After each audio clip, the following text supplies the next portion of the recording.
The assault on commercial shipping in Gulf waters showed no signs of letting up as the U.S.-Iran conflict entered its fifth day, with more vessels coming under attack. A Bahamas-registered crude oil tanker became the latest victim after an explosive-laden remote-controlled boat believed to have been deployed by Iranian forces rammed into the vessel while it was anchored in the vicinity of Iraq's Khor al-Zubair port.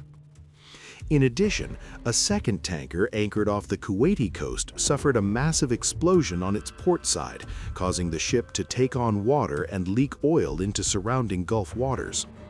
The two incidents bring the total number of vessels targeted to 9 since clashes broke out between the United States, Israel, and Iran on Saturday, which has sent shockwaves through global shipping and energy markets.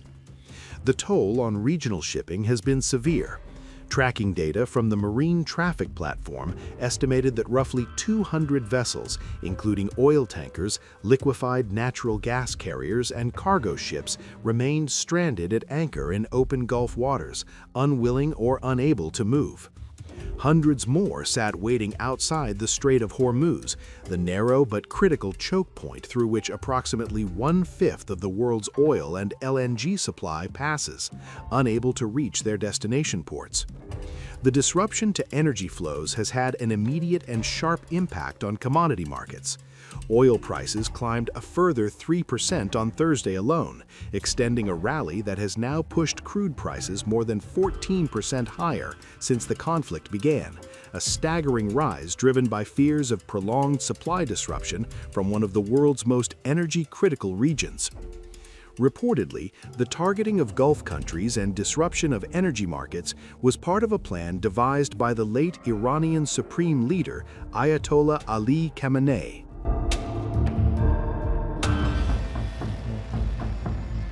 Iranian forces have been executing a plan devised by Ayatollah Ali Khamenei and Iran's top commanders to sow chaos across the Middle East, create upheaval in global markets, and raise the stakes in the hope of pressuring the U.S. and Israel to halt their attack. As per Financial Times, the Supreme Leader, who was killed in the first wave of strikes on Tehran on Saturday, and his lieutenants began working on a detailed plan after Israel's devastating 12-day war against the Islamic Republic in June 2025.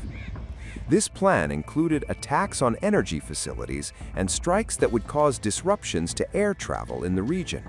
The report said that the plan has been implemented despite Khamenei's death and that of at least half a dozen top Iranian military and intelligence officials, including the defense minister and head of the elite Revolutionary Guards, in the massive bombardment by the U.S. and Israel. On Monday, as markets reopened after the weekend, the regime dramatically escalated its response by targeting energy facilities in the oil-rich Gulf, firing drones at a critical gas facility in Qatar and one of Saudi Arabia's biggest refineries. This caused Qatar, one of the world's top suppliers of liquefied natural gas, to stop supplies. Oil and gas prices surged as shipping through the Strait of Hormuz, a narrow waterway through which about a fifth of the world's energy and gas passes, slowed to a halt. In the days since the U.S. and Israel launched their war, Iranian drones have also struck hotels, airports, and ports in countries including Qatar, United Arab Emirates, Kuwait, Iraq, Oman, and Bahrain. It has launched barrages of missiles and drones at U.S. bases across the region and is suspected to have struck a U.K. base in Cyprus. The tactics reflect lessons from the war in June 2025, when Iran was stunned by Israel's depth of intelligence penetration and its ability to assassinate its top military commanders in the first hours of that conflict. This time, it began rapidly retaliating after Khamenei and top defense officials were killed. Its proxies, which sat out the June war, have also joined the conflict. Hezbollah launched missiles at northern Israel, threatening a new war in Lebanon, and Iraqi militias targeted a U.S. base in northern Iraq. Pro-Iranian supporters have also attempted to storm the Green Zone, which is home to Western embassies in the Iraqi capital. The widening regional conflict is what many feared was the worst-case scenario after Hamas's October 7, 2023 attack on Israel killed 1,200 people in the biggest single killing of Jews since the Holocaust.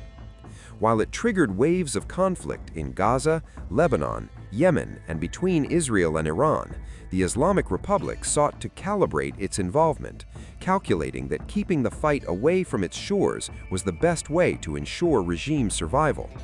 But the calculus changed after the Israeli and U.S. strikes in June, with analysts suggesting America and Israel have triggered the regional war, which Hamas once wanted on their own terms. The report by FT said Khamenei expected to be killed and to die as a martyr staying in his compound in Tehran with members of his family, despite the looming threat of an attack. That meant putting in measures to ensure that the regime could continue to project stability domestically and escalate its response to the U.S. and Israeli attacks. It is now the Revolutionary Guards overseeing military operations, with the forces led by Major General Ahmed Vahidi, who replaced the force's top commander after he was killed on Saturday. The result is a spiraling conflict that threatens to pull in more countries. The Middle East is on edge as attacks intensify against Gulf states following US and Israeli strikes on Iran. After a drone attack on the US embassy in Riyadh, now Saudi Arabia claims its air defense system intercepted cruise missiles en route to the kingdom. Saudi Defense Ministry claimed 2 cruise missiles were intercepted over an area south of the capital, Riyadh. Additionally, a separate drone attack was thwarted, according to the Times of Israel's report that cited Saudi media. Without naming Iran, the Saudi Arabian Defense Ministry said 2 cruise missiles were destroyed in Al-Kaj district. Saudi press agency, citing a ministry spokesman, reported that 9 drones were intercepted and destroyed immediately upon entering the kingdom's airspace. Iran began hitting targets in Israel, as well as U.S. military assets in the Gulf states after the joint U.S.-Israeli strikes on February 28 and the killing of Iranian Supreme Leader Ayatollah Ali Khamenei. On March 3rd, the U.S. Embassy in Saudi Arabia came under a drone attack launched by Iran. America's Central Intelligence Agency's station inside the U.S. Embassy in Riyadh was also hit by a suspected Iranian drone. Saudi Arabia's defense ministry said the embassy was hit by 2 drones, which resulted in a limited fire and some material damage.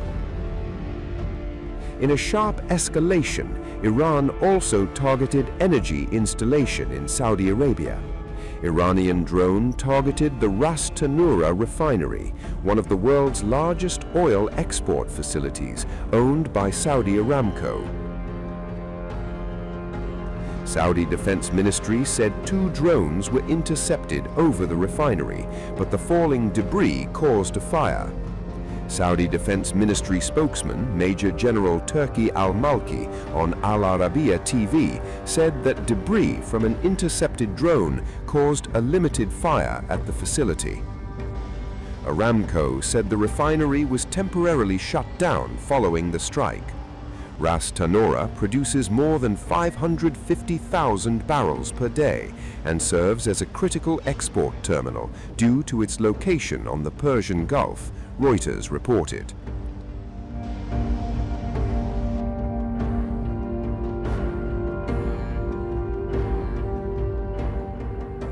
The Washington Post had earlier reported that Saudi Crown Prince Mohammed bin Salman had pushed U.S. President Donald Trump last month for a strike on Iran, despite favoring diplomacy publicly. The report said that MBS made multiple private phone calls to Trump. Amid the escalating situation, the kingdom disputed media reports on March 2.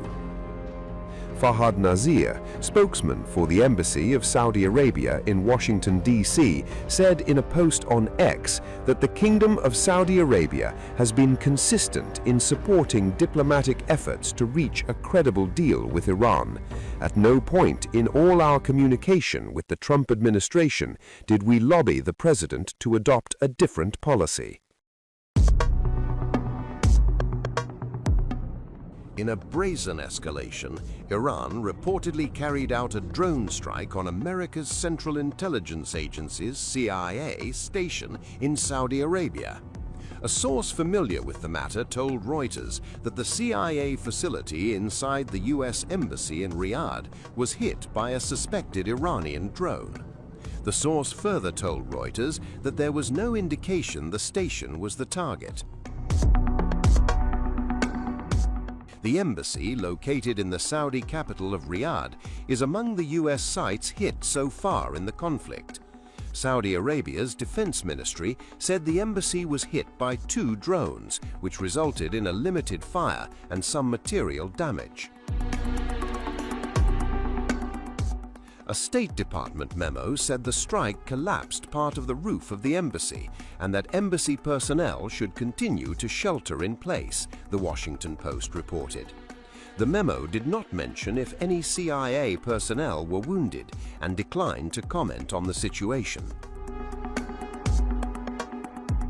Subsequently, Washington's mission in the kingdom warned Americans to avoid the embassy until further notice due to an attack on the facility.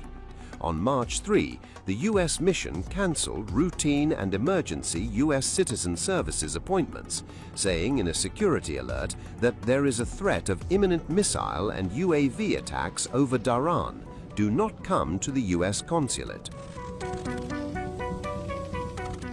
The attack on the CIA facility may be significant to an embattled Iranian regime that has long viewed the American spy agency as its ultimate foe.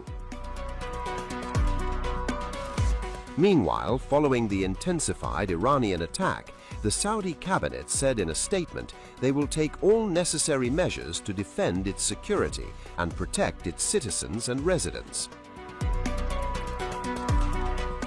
This comes as Iranian missiles and drones target key oil and other facilities in Riyadh and other parts of the kingdom. Saudi Arabia's Ministry of Energy said 2 Iranian drones were intercepted near the Ras Tanura oil refinery, with debris causing minor damage, according to the state-run Saudi press agency. This comes after Iran allegedly attacked Saudi oil giant Saudi Aramco.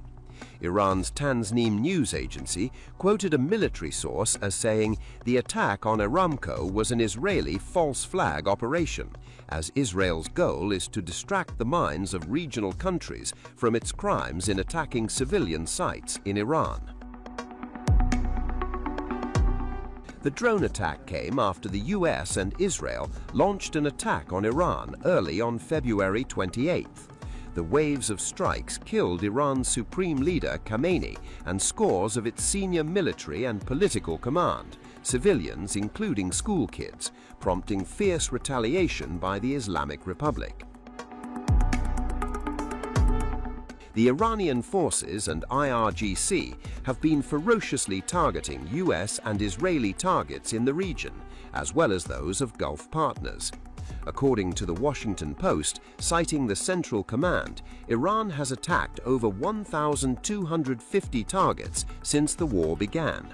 Iranian missile and attack drones have struck Kuwait, Qatar, Israel, the United Arab Emirates, and other locations, including civilian targets.